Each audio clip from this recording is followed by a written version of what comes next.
Assalamualaikum warahmatullahi ta'ala wabarakatuh. Innal hamdalillah nahmaduhu wa nasta'inuhu wa nastaghfiruhu wa nastahdihi wa na'udzu billahi min shururi anfusina wa min sayyiati a'malina may yahdihillahu fala mudilla lahu wa may yudlil fala hadiya lahu. Salatu wassalamu ala Rasulillah Sayyidina Muhammadin ibn Abdillah wa ala alihi wa sahbihi wa man walah. Amma ba'du. Para sahabat muslimin dan muslimah, sahabat-sahabat Mutiara Ramadan yang kami hormati,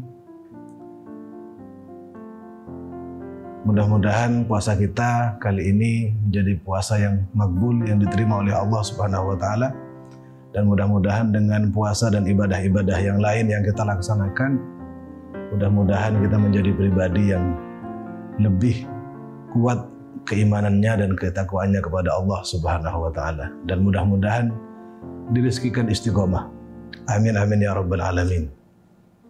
Sahabat-sahabat sekalian yang saya hormati, kali ini kita akan membahas dan mengkaji puasa dalam perspektif fikih. Fikih dalam hal ini membahas, dimulai dari pembahasan tentang definisi puasa itu sendiri. Yang pertama, puasa dalam sudut pandang bahasa itu adalah menahan. Dikatakan di dalam Al-Quran, A'udzubillahi minasyaitonirrajim, inni nadartu lirrahmani shauman falan ukallimal yawma insiya. Di sini dikatakan shauman. Shauman dalam hal ini diartikan sebagai menahan, sehingga diteruskan dengan kalimat falan ukallimal yawma insiya. Ini adalah definisi puasa secara bahasa. Kemudian definisi bahasa, definisi puasa dalam perspektif syarak adalah menjaga atau menahan diri dari semua yang membatalkan, dimulai dari terbitnya fajar hingga terbenamnya matahari dengan niat yang sifatnya khusus. Ini adalah definisi puasa baik dalam hal bahasa maupun dalam hal syariat. Kemudian asal daripada puasa atau dalil yang kemudian menjadikan puasa itu adalah satu ibadah yang wajib dilakukan oleh umat Islam adalah Al-Quran, terdapat pada surah Al-Baqarah ayat 183 berbunyi, A'udzubillahi minasyaitonirrajim, ya ayyuhalladzina amanu kutiba alaikumus siyamu kama kutiba alal ladzina min qablikum la'allakum tattaqun. Ini adalah dalil atas wajibnya berpuasa bagi kita umat Islam. Kemudian, kapan puasa itu difardukan? Kapan puasa itu diwajibkan oleh Allah Subhanahu wa taala melalui lisan Nabi Muhammad SAW yang telah beliau sampaikan kepada kita umatnya? Puasa di sini diwajibkan oleh Allah pada tahun kedua setelah Rasulullah hijrah dari Mekah ke Madinah.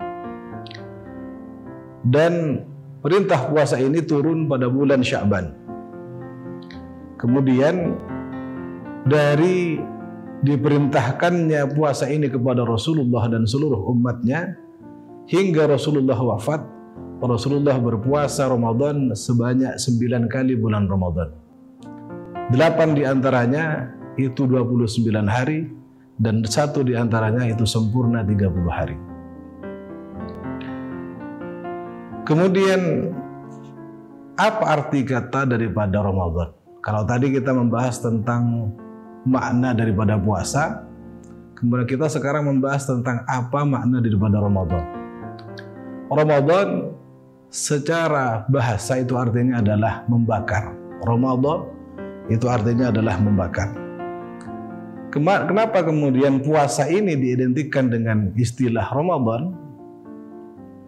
Karena fungsi daripada puasa itu adalah membakar daripada dosa-dosa yang dilakukan oleh orang yang berpuasa. Jadi fungsi daripada puasa yang kita amalkan itu adalah akan membakar semua dosa-dosa yang pernah kita lakukan.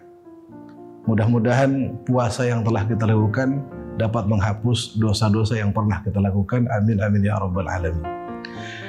Kemudian apa fadilah, apa keutamaan daripada berpuasa itu? Ada banyak sekali hadis, ada banyak sekali ayat yang menerangkan tentang keutamaan daripada berpuasa di bulan Ramadan. Di sini dikatakan dalam satu ayat di dalam Al-Qur'an, A'udzubillahi minasyaitonir rajim, was-shaimina was-shaimati wal-hafizina furujahunna wal-hafizat wadh-dzakirina Allaha katsiran wadh-dzakirat a'addallahu lahum maghfiratan wa ajran 'azima.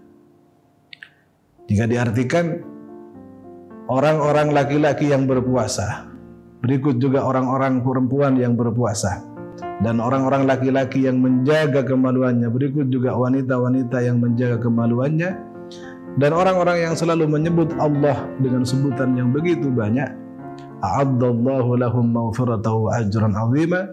Allah akan mempersiapkan bagi mereka ampunan dan pahala yang sangat besar. Ini fadilah daripada berpuasa yang disebutkan di dalam Al-Quran. Kemudian di bagian lain ada satu hadis qudsi. Yang hadis qudsi ini diriwayatkan oleh Imam Malik dalam kitab Al-Muwatta dan diriwayatkan oleh Imam Bukhari pada bab puasa. Disebutkan bahwa kullu hasanatin bi asyri amsalha ila sab'i mi'ati dhi'fin illa siyama fahuwa li wa an ajzi bihi. Setiap satu kebaikan oleh Allah akan dibahas 10 hingga 700 kali lipat. Namun ada satu pengecualian, kata Allah, illa siyam, kecuali puasa. Fahuwa li wa ana ajzi bihi. Untuk puasa itu milikku dan aku yang akan membahasnya secara khusus. Ini satu hadis qudsi. Di hadis yang lain Rasulullah bersabda, man shama yawman fi sabilillah ba'adallahu minhu jahannam masirata mi'ati 'am. Orang-orang yang berpuasa satu hari, maka Allah akan menjauhkan dirinya dari api neraka dengan rentan perjalanan 100 tahun. Hadis ini diriwayatkan oleh Imam An-Nasa'i. Kemudian di hadis yang lain, lis-shaimi farhatani idza aftara farihah wa idza laqiyallahu farihah bisaumihi. Bahwa orang yang berpuasa itu memiliki dua kebahagiaan. Kebahagiaan yang pertama adalah ketika dia berbuka puasa. Dia akan bahagia disebabkan karena sehari penuh dia berpuasa, menahan diri dari makan, menahan diri dari minum. Kemudian tiba saatnya dia berbuka puasa, maka dia akan bahagia dengan berbukanya. Kemudian kedua adalah ketika dia menghadap Allah Subhanahu wa ta'ala. Dia akan bahagia disebabkan karena dia akan dipertemukan dengan pahala yang dia peroleh dari puasa yang dia lakukan selama hidupnya.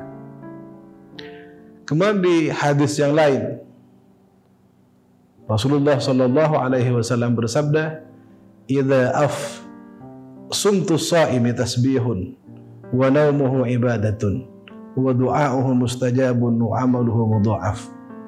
Sumtu shaimi tasbihun. Diamnya orang yang berpuasa itu ibaratnya adalah tasbih kepada Allah Subhanahu wa taala. Wa naumuhu ibadah, dan tidurnya orang yang berpuasa itu adalah ibadah. Kemudian wa du'auhu mustajabun, dan doanya diijabah oleh Allah Subhanahu wa taala. Wa amaluhu mudha'afun, dan amal perbuatannya pahalanya akan dilipat gandakan oleh Allah Subhanahu wa taala. Sebelum penutup, ada hadis lain disabdakan oleh Rasulullah sallallahu alaihi wasallam, as-siyamu junnatun wa hisnun hasinun minan nar. As-siyamu junnatun, puasa itu adalah perisai. Wa hisnun hasinun minan nar, dan pagar yang akan membatasi kita dengan api neraka. Luar biasa. Begitu banyak fadilah daripada berpuasa, dan mudah-mudahan puasa kita adalah puasa yang mendapatkan keutamaan yang luar biasa dari Allah Subhanahu wa taala, dan mudah-mudahan dari puasa yang kita lakukan dapat menyebabkan seluruh dosa-dosa kita diampuni oleh Allah, dan mudah-mudahan pahala yang akan kita temukan nanti ketika berhadapan dengan Allah adalah pahala yang begitu besar. Cukup di sini. Sekian. Wallahu a'lam. Assalamualaikum warahmatullahi wabarakatuh.